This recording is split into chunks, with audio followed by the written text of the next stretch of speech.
All right, guys, what is going on? Welcome in. So, first things first, I'm obviously in a brand new little setup here. We finally got some upgrades for the channel, right? Better visual, better audio. We got the lights in the back, which I think are pretty sweet. And now that I'm kind of looking at it, right, looking at the glow, it's definitely more reminiscent to the current Jet uniforms as opposed to like the classics. But I digress. The point is, top 5 reasons to get amped, to get excited for the 2020 New York Jets team. Because look, I don't know about you guys, but every time I, scour the internet, I'm on social media, I happen to hear something from the national sports media outlets, I get a sense of disrespect. I feel as though people are just writing this team off, saying there's absolutely no chance that this team is going to have any sort of success at all, right? And I'm a Jet fan here, so I'm kind of used to it, but it kind of strikes a nerve, right? It kind of strikes a nerve. And to be honest with you, I've seen a couple mock drafts that have the Jets picking 1 overall, right? First overall, which, in turn means that they're the literal worst team in the league, record-wise, of course. And I'm sitting here scratching my head like, anytime I hear or see one of these things, I immediately think of 5 really solid, really valid points to get pumped up, to get excited for this team. So let's not waste any more time. Let's hop right into this thing. First reason, Sam Darnold's development. And of course, this is kind of like the elephant in the room here, but it's got to be said, right? I feel as though this argument kind of spearheads this entire point of why we should not underrate the Jets moving forward. You look at Sam Darnold as a prospect, and people, fans of other teams will push back and argue with you and sit there and say to you guys, what about the turnovers? What about the bad mechanics? What about him not winning in the postseason? What about him not getting to the postseason at all, right? All valid points, but when you look at Darnold's age, when you look at what he's had to deal with from a coaching standpoint, from a, surrounding talent standpoint, as far as like wide receivers and offensive linemen go, he has pretty much had like bare bones at everything. And I feel bad, because Darnold is kind of in a position where he is being asked to carry the offense. I'm not one of these guys that thinks that Darnold should have been winning MVPs and is going to continue winning MVPs like every year. But I do think there is a sense, or a kind of like this weird idea around the league, that he is just like Blake Bortles, just some turnover prone guy that's just totally holding back the offense, that's crippling the offense. He's a liability, when that's not really the case at all. He's definitely being asked by Loggins, by Gase, to carry the offense, to be the engine for the offense. And at the end of the day, he is a quarterback. He is supposed to do that. But when you look at what he has around him, and like I said, who's coaching him, it's really hard to have success if you're in that position. I can't really think of any other guys that I would dominate. Maybe Aaron Rodgers, Russell Wilson, definitely. You can make the argument Patrick Mahomes, but you're looking across the league and you're like, if any other quarterback was in Darnold's position, how much better would the Jets be? So when you look at Darnold going into year 3 of his career, year 2 of the Gase system, I think, by the way, he's going to be, I think he's 24, he's 23 right now, he's going to be 24, whatever, he's still young. I think the game is going to start to slow down for him in a big way.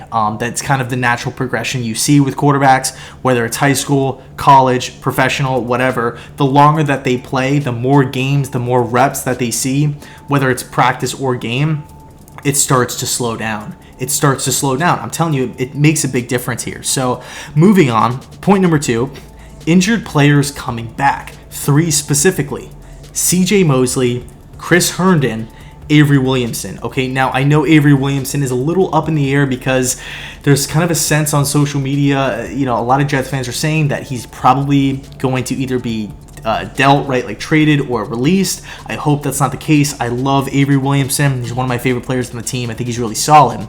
But when you look at those 3 playmakers coming back to the team, and Mosley and Williamson specifically, you look at the defense last season, right? This was second rush defense, right? This was definitely a formidable defense last year that Greg Williams was coaching, with not a lot of talent out there. You look at CJ Mosley, he instantly becomes the team's second best player on defense, behind Jamal Adams, of course. This guy's a multiple-time Pro Bowler. He's on a huge contract, former first-round pick out of Alabama, right, where he was like, first-team All-SEC and whatnot in college.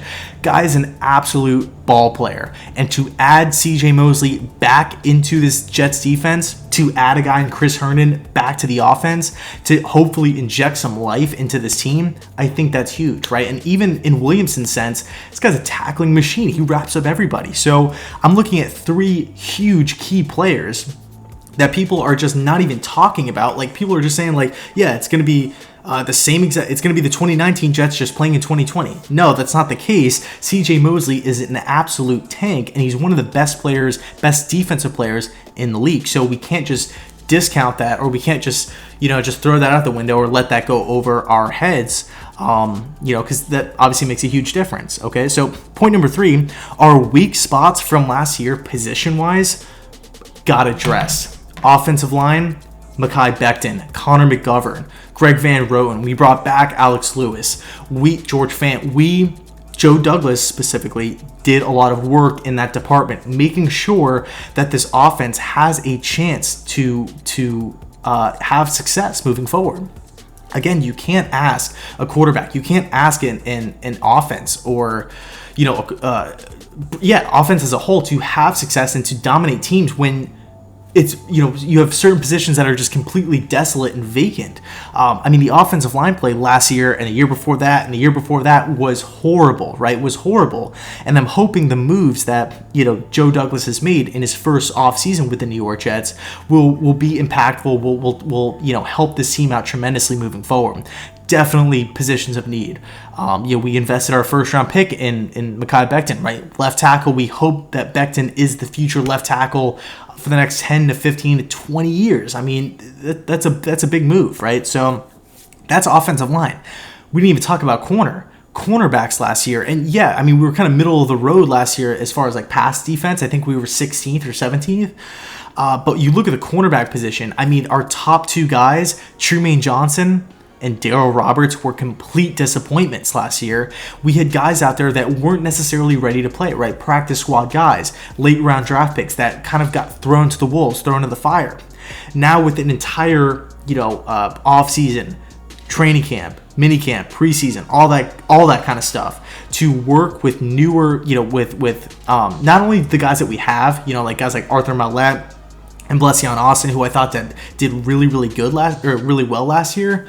Not only do we have those guys coming back and they have a full, a second offseason program with the New York Jets in the Greg Williams defense, but we also brought a ton of guys in. Bryce Hall out of Virginia. Okay, that's a huge one. Every Jet fan loved that draft pick. Late, those guys are supposed to go in the 3rd or 4th round. We get him late, super, super late in the draft. Complete steal, and I'm really hoping he pans out. And then, of course, guys like Pierre Desir, Quincy Wilson, all guys that were signing at a premium. We brought back Brian Poole, right? So I'm hoping that this cornerback room will see some more production on the field.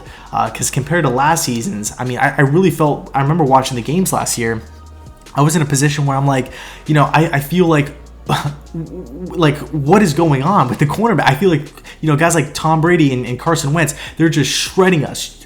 All these quarterbacks were just absolutely shredding us. Ryan Fitzpatrick, that game was an embarrassment. Andy Dalton did pretty well. That cannot happen, right? We got to shore up the cornerback positions. I think Joe Douglas did a pretty solid job in one offseason of doing that. So next up, overall, new faces on offense. Everybody knows how much of a laughingstock the Jets offense was last year.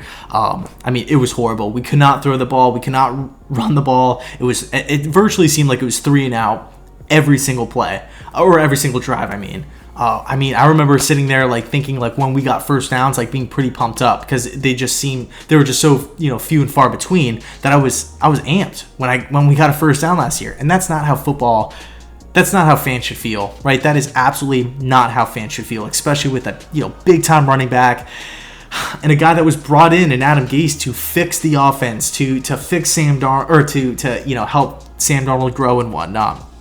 And it was the complete opposite. It was worse then, in my opinion, than the Jeremy Bates offense and the Morton offense as well. So we got a lot of new faces on offense. That's the good thing. I mean, you look at guys like Rashad Perryman. I mentioned him before. Mekhi Becton, Denzel Mims. Who else? Frank Gore, Joe Flacco. Again, another underrated move that nobody seems to be talking about. We were horrible last year at the backup position.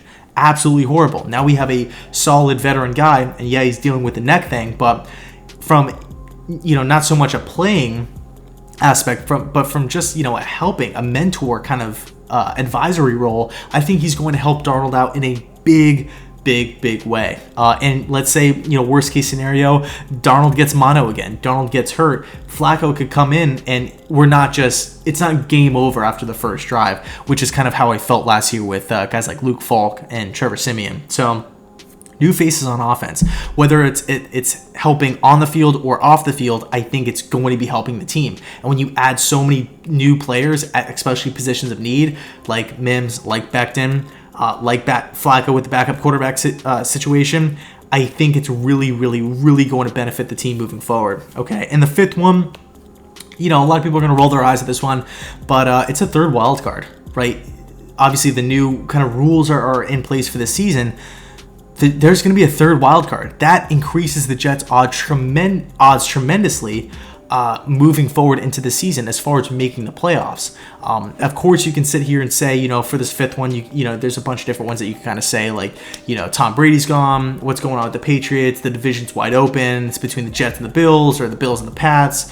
All four teams are kind of young and up and coming and kind of going in the right direction. But except for New England, they're kind of older and they're kind of on the decline. Still a good team, but there's a lot of different ones that you can kind of plug in for this fifth one. But I really do believe that the third wild card is going to impact. And remember, the AFC is not the NFC. The AFC is a lot worse than the NFC as a conference, right? When you're comparing conference to conference, the AFC is not as good. So when you're looking at this year, you're looking at this Jets team, you're kind of hoping, there's a chance, right? There's a chance that we might not get the first one, we might not win the division, we might not get the second wild card spot, but there's a chance that we could get the third, okay? And we've seen it time and time again. All you got to do is just make it. Just get to the dance and try to make something happen from there. So I'll leave it there. Let me know your thoughts down below in the comment section. What are your top 5 reasons to get excited about this team? What are some of the things that you're looking forward to as we kind of progress? Right now we're kind of in the dog days of summer, but as we inch closer to August and whatnot, assuming nothing gets canceled because of the whole thing. But let me know your thoughts. Thanks so much for watching, and as always, go Jets.